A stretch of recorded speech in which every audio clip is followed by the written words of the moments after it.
amazing. You know, it's only appropriate that we're here in Ocean County today because there's a tidal wave heading towards Washington, D.C. A tidal wave of political change. Yes, the whole nation is watching this thing, watching you, watching us, because we are going to have a referendum vote on Wednesday. This election in New Jersey, ladies and gentlemen, is not just for U.S. Senate seat, not just to elect the first Republican U.S. Senator in New Jersey in 41 years. That's important. Not just to set the tone for the Republican takeover of the U.S. Senate in 2014. This election is a referendum on everything Barack Obama is doing to our country. Here at the crossroads of the American Revolution, I remind you that more battles were fought in the American Revolution in this state than any other of the 13 colonies. That's right. That in 1776, after the signing of the Declaration, and after being badly beaten at the Battle of Brooklyn Heights, at the Battle of Manhattan, routed from Fort Washington, and then routed from the cliffs of Fort Lee, George Washington and his ragtag group of militiamen, undernourished, underarmed, fighting against the most powerful military force on the planet, escaped across the state of New Jersey running to hide in Pennsylvania in that dismal winter of 1776. And it was in Pennsylvania that December that Thomas Paine wrote those profound words, "These are the times that try men's souls." Yes! Yes! But Washington pulled it together. Christmas night, 1776, he would bring that group of beaten, worn out, tired, hungry, malnourished, underarmed men across the frozen Delaware River to the state of New Jersey. They would trudge across 8 miles of frozen tundra, and in the morning in the city of Trenton, New Jersey, they would attack the most powerful military on the planet Earth. And what would follow would be one of the most brutal battles of the Revolution. Yes. Bloody hand-to-hand combat. And we Yes. won. And in Yes. Trenton, New Jersey, on Christmas 1776, the tide of the revolution changed, and the path towards liberty and prosperity was born. Right in the state of New Jersey.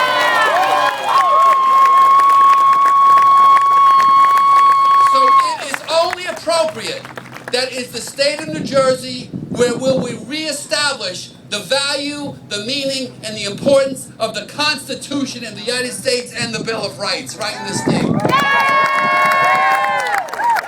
and gentlemen, I want to tell you why I'm running. And this has been a remarkable and humbling experience. Your presence here today inspires me to work even harder for the next 72 hours as we win this race. On July 3rd, 1955, my mom and dad were married at the altar of St. Joseph's Church in Bogota, New Jersey, St. Joseph's Roman Catholic Church. My dad had been a Korean Navy vet.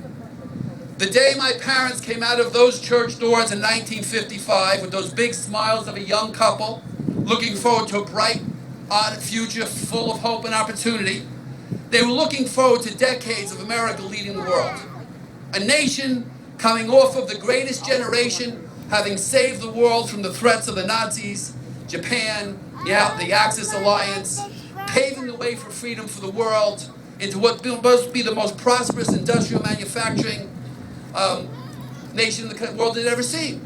A nation that would put a man on the moon. Yes. A nation, on the day my parents came through the doors of that church, after paying for World War I, the Depression, World War II, and Korea, had a national debt of $278 billion. June 27th, 1981. My wife, Lorraine, who's with me here today, right next to me, and I were married at the altar of St. Joseph's Roman Catholic Church in Bogota, New Jersey.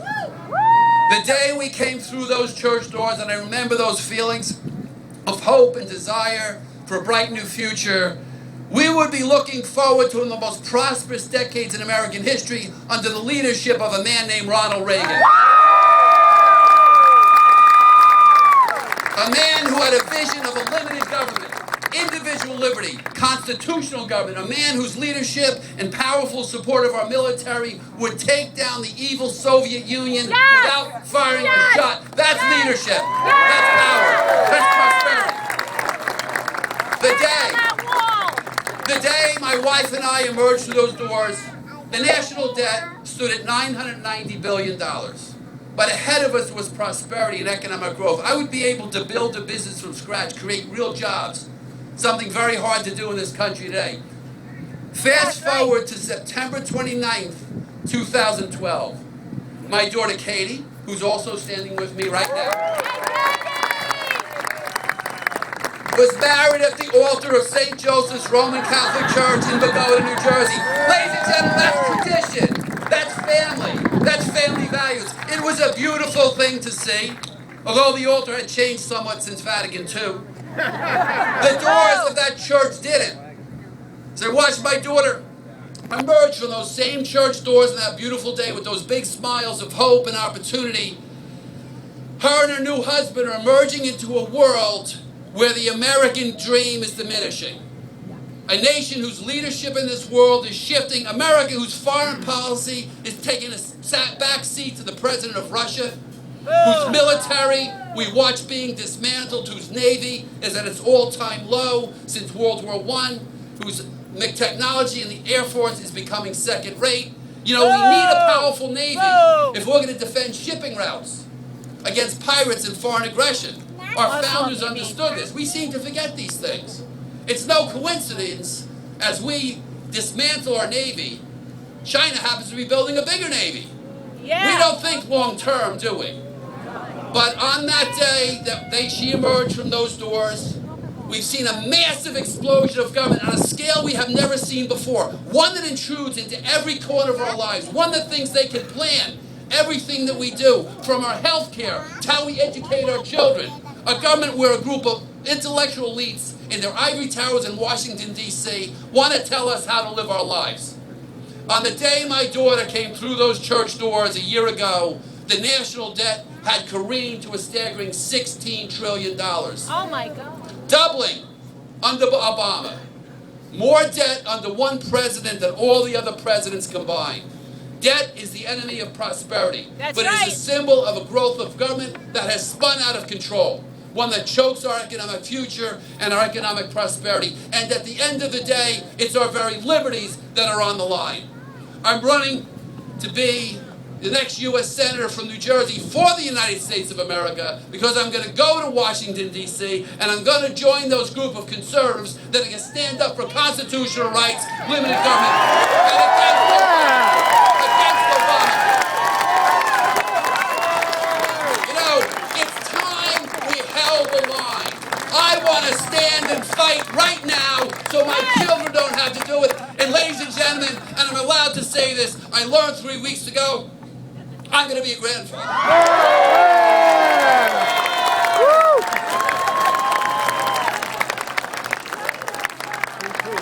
Yeah, I do get choked up over that. I mean, it's an amazing thing to hear. It's not one of those things that happens after you come out of those church doors. It seems inevitable. 3 generations in a row. But you know what? The battle we're going to have today, I want that battle now, so my unborn grandchild doesn't have. Let's stand and fight. Let's send a message now. Tell the Republicans in Washington, D.C., hold the line. Hold the line. Hold the line. Hold the line. Hold the line. Because when we win on Wednesday, when we go to Washington on October 17th, it's going to be Barack Obama, Nancy Pelosi, and Harry Reid that are going to fold.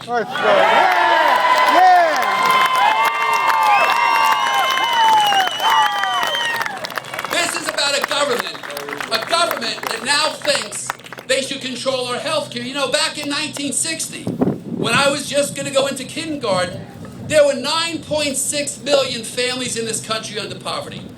They told us under Lyndon Johnson with the Great Society that if we poured trillions of dollars into what they called a war on poverty through government-run welfare programs, that we would eliminate poverty in this country. Yeah, right. Well, now it's 40 years later, 50 years later, 9.6 million poor families in 1960. Today there are 16.8 million poor families in this country. Typical And when you government take the operation. amount of money that the governments of the state and federal government spend on welfare, it amounts to $61,000 per family. If you add that to their existing income, those poor families would be upper middle income families.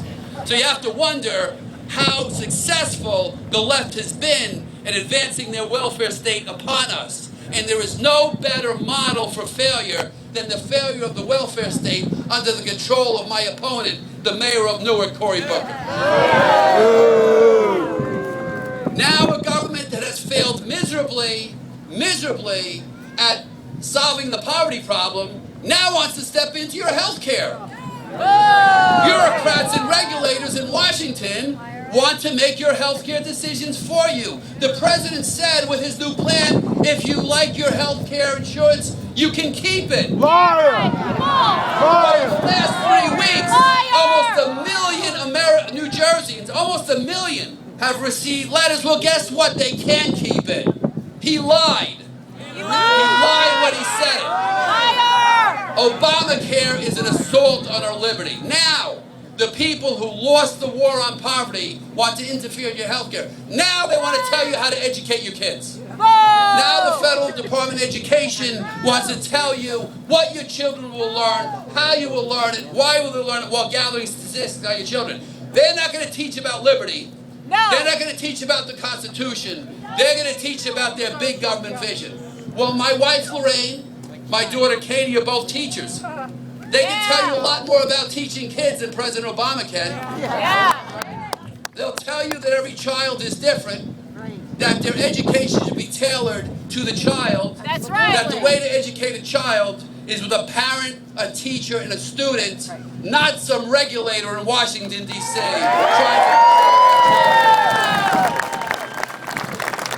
This election in New Jersey is about taking back control of our lives. It's about regaining our liberty. It's about putting America back on track towards that vision of limited government that Ronald Reagan held so dear. It's about having the courage to stand and fight. It's about not only taking on the machine of the Democrat Party, but taking on the liberal media that's going to do everything they can to tell the world that every one of you in front of me today is a far right-wing radical. Did you know that? Where? Those who fight for our country, save our money, go to church on Sundays, like to shoot on Saturdays, like to hunt, that's right, like to go shooting on Saturdays, like to hunt, like to ride our motorcycles, like to fish. You are the backbone of this nation. You are, in essence, you are we the people. When it's we the people who will win on Wednesday. Say that 3 times fast. We the people will win on Wednesday. We the people win on Wednesday. My opponent in this race, Mayor Booker, was anointed by Hollywood. He was anointed by Oprah Winfrey, fundraising by Ben Affleck, Matt Damon, I don't know who else, because they want their mantle bearer to hold that mantle high. You see, a win in New Jersey on Wednesday, which we will have, That's right. will be the shot heard around the world. That's right. But if by some miracle my opponent was to win, the White House would parade that victory around the entire country as a validation of everything this man is doing to our liberties. No. We are not going to let that happen. No. We'll not let that California doesn't need a 3rd senator. New Jersey needs a senator that'll stand up for you. So here are the differences as we go into these last 3 days. This election is going to be won by those who are most passionate about their rights, their Constitution, and the Bill of Rights. That's us. That's who's going to win this election. I believe in small business. I believe in small business. I built a small business from scratch. My wife and I know what it is to mortgage our house, to grow a business, to create jobs, to worry about making sure your employees are paid before you do, bringing consumers value, and being contributing members of society. My opponent believes in big business and government subsidies. So much so that he has introduced a tax package that will tax small businesses $1.4 trillion to fund more government programs. I support free enterprise, and free enterprise is not just small business people, it's those of you who commit to your communities, who volunteer, like the wonderful owners of this racetrack who have donated this today. Fred and Barbara who donated this today, thank you. My opponent wants to grow the welfare state. The liberal Bergen Record reported that his welfare expansion program has already failed miserably. 16.8 million families on welfare and rising. He wants to expand it even more. The record says he's to the left of Barack Obama, if you can believe that. I believe it's the role of government to defend us from our enemies, not to spy on us, our friends, and our neighbors.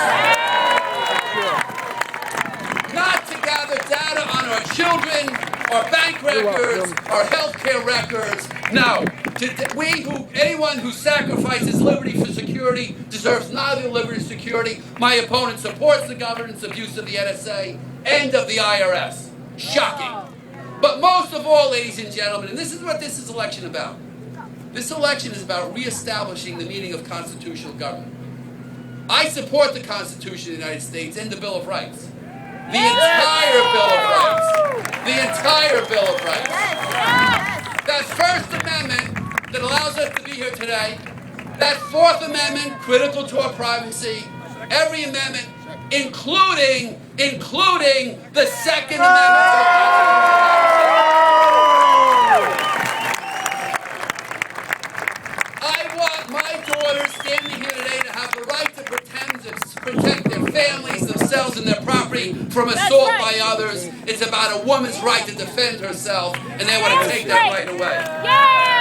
But most of all, ladies and gentlemen, I want to restore America to that vision of Ronald Reagan, a nation founded on a belief in a limited government that unleashes the unlimited potential of every American to achieve, to possibly fail, to pick themselves up, brush themselves off, try again, to achieve, to grow, to prosper, to keep the fruits of the labor, to invest in themselves instead of a government. Ladies and gentlemen, let's put America back on track when we win on Wednesday.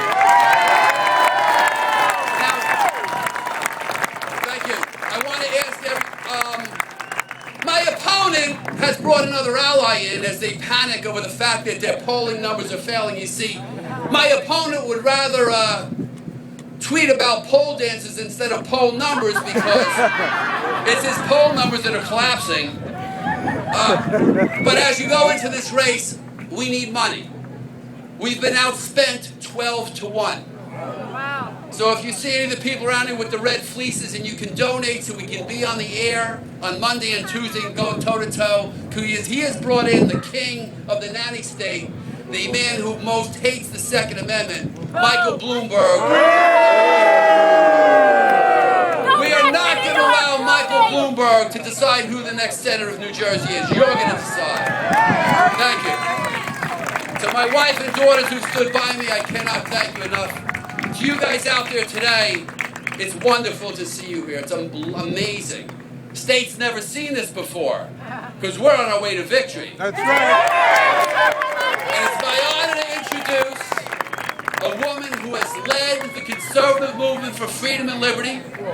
She is a model on every level, as the mayor of a small town, as a successful career woman, as a governor of the state of Alaska, as the first Republican vice presidential candidate in the history of the United States of America, as a true spokesperson for our American values, but most of all as a mother of 5. Let's honor and welcome to New Jersey, Governor Sarah Palin.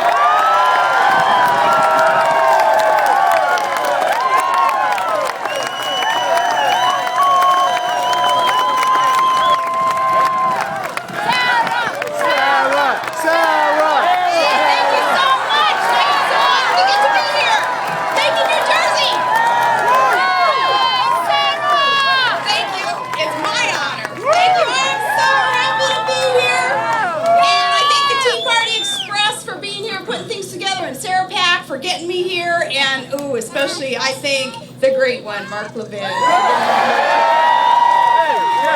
I just told Todd, I said, ooh, I shook Mark Levin's hand. I can die and go to heaven now.